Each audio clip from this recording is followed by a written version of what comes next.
All right guys, welcome back to Scratch Golf Performance. In today's video, I'm gonna go over the simplest and most effective power training movements that's not only gonna increase your swing speed, but it's gonna increase your overall power output and just help you get a little bit better on the golf course. So without further ado, let's get after it. So all power training is moving a load or a weight fast across time. We wanna move it quicker, but the heavier the load, the slower we're gonna be able to move over time. That's why in sprinters, you don't see a lot of body fat on them and you don't necessarily see them with a lot of muscle, because the more weight they have, the more that's gonna slow them down. So they wanna get that ratio of weight and power to move quicker over time. A lot of times what I'm seeing is in power training, whatever external stimulus they're using, it's a little too heavy and they're not able to move that with max velocity. So the best thing to do is to start with your body weight, what you got with you.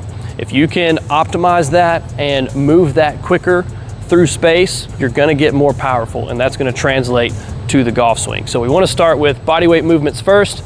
Once we get efficient in the body weight movements and get the good form and technique down and we're able to apply max force there, then we can start adding external loads like med balls, dumbbells, barbells. But we wanna manage that load to the point where we can use 100% of our output to move that, and once we keep getting to that threshold, then we can push that threshold a little bit more and a little bit more. But we don't want to go over that threshold of we're working too hard and therefore not being able to move that external load as fast as we can. So obviously the best form of power output training or increasing your power output threshold is sprinting. All right, sprinting is a max force, max velocity movement that doesn't take very long. 4 to 5 seconds to get to that power output threshold. You don't need any equipment, but you do need some prior trainings. So if you haven't sprinted in a long time, or you've been training one way for a particularly long time, maybe bodybuilding or strength training, you're gonna wanna progress into the sprint. That's why sprinting has a little bit higher entry level, because not everybody's prepared to do it, but I recommend everybody sprint at least once a week, sometimes twice a week. 20 to 40 yards is really all you need to get to that power output threshold, and then increase that over time. So obviously have a good warm up, progress as you need to. Ultimately, we want to progress to a max velocity sprint for 20 to 40 yards. Is gonna be the most optimal movement you can ever do for increasing power output. All right, next thing is gonna be your jumps or plyometric work. So jumping and landing. You can jump in place with no equipment. You can do just a high jump. So trying to jump as high as you can off of the ground. Again, trying to get max effort, max velocity going up, and I want to land in a quarter squat. I can only apply the force that I can decelerate, and then decelerating allows me to absorb the load and then do the movement again rapidly for multiple reps. It's important to get lots of rest in between your sets. The reason being is if you've ever jumped, you've ever broad jump, box jump, sprint, it's taxing on your body, it's taxing on your nervous system, so you're gonna need 2 to 3, maybe even 5 minutes of rest in between each set, so your nervous system can recover, your body can recover, and then on the next set, you can apply maximal force to those movements. The next power output movement is gonna be a box jump, similar to the standing high jump. All right, I'm loading my hips, I'm jumping up onto the box, and then I'm getting a nice soft landing in a quarter squat on top of the box. It's really important that you step down off of these, don't jump down. That's where injuries happen. But applying maximal force, shooting my hips up, getting full triple joint extension. That means from my hips, knees, and ankles, and landing on the box. If the box is too short, just act like it's a high box. Maximal effort, nice soft landing right there, coming right back down. This next one's gonna be a broad jump. A little bit more impact on your knees, ankles, and hips. So if you're not ready for this one, just don't do it. But it is a simple, applicable jump that we can apply maximal force to. So similar to the high jump and the box jump, shoot my hips forward, nice soft landing in a quarter squat. All right, it's important that I extend those hips, because if I'm here, I keep my hips back, I'm never going to be able to reach that maximal force threshold. So I want to load the hips, extend out, and I want to be like that, hips up, ankles extended, just moving in that forward direction. So using the arms, load the hips, big jump, nice soft landing, and then do 3 to 5 reps.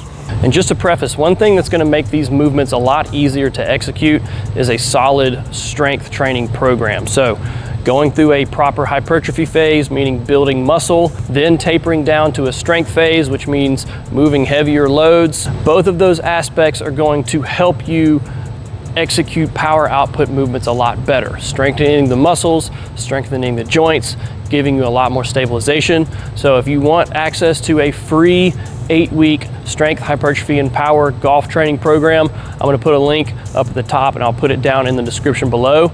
It's free to you, simple to do, you can do it at any gym, and it's something that golfers really need to increase their strength, increase their power, and ultimately help them in golf performance. So start implementing some strength training into your programs and it'll help you with these power output movements. So these next movements that I'm gonna go over are all going to be loaded, and they're gonna go from easy to hard. Hard meaning you're gonna need a lot more technique work and a lot more practice in order to correctly apply the power training that we're looking for. But this one's pretty simple. It's just a dumbbell squat jump, kind of like the high jumps that we did with no weight. I'm loading the dumbbells in a quarter squat, and then I'm rapidly extending, jumping, and landing. Still keep the weight light, progress over time, and you're gonna be able to move weight faster. We just gotta do a proper progression. One thing you could do is load your hips on the way down and then drop the weights, and then you're jumping up with a lighter load. It's almost like swinging a baseball with a donut on it before you go up to bat. You take the donut off, the bat's a lot lighter, so it kind of looks like this. Load, jump, land.